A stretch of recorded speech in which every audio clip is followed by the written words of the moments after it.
Fielding এর বলতে আমরা দেখেন লাস্ট আমরা যতগুলো ক্যাম্প করেছি আমরা ফিল্ডিং এর উপর অনেক ফিল্ডিং অনেক করতে হয়েছে আমাদের। আর ইভেন ফিল্ডিং কোচ আমাদের অনেক টাইম নিয়ে ফিল্ডিং প্র্যাকটিসটা করাইছে। আর ইভেন সব কিছুই ভালো হচ্ছে, পজিটিভ হচ্ছে। ডিফারেন্ট বলতে তেমন কিছু না, ফিল্ডিংটা একটু বেশি করাচ্ছে, সো দ্যাটস ওয়াই হয়তো বা ভালো হচ্ছে ম্যাচের মধ্যে। লিটন ভাইকে অনেক অনেক থ্যাঙ্কস দিব।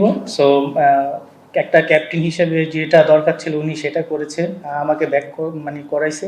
সো আমি ভালো খেলতে পেরেছি, এটাই আসলে অনেক ভালো। ক্যাপ্টেনেরও ভালো লাগছে, আমারও ভালো লাগছে।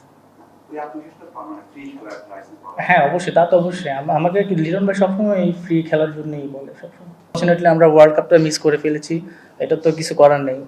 তাও আমরা অনেক ভালো প্রিপেয়ার ছিলাম। অবশ্যই ক্যাপ্টেন্সি অবশ্যই ম্যাটার করে।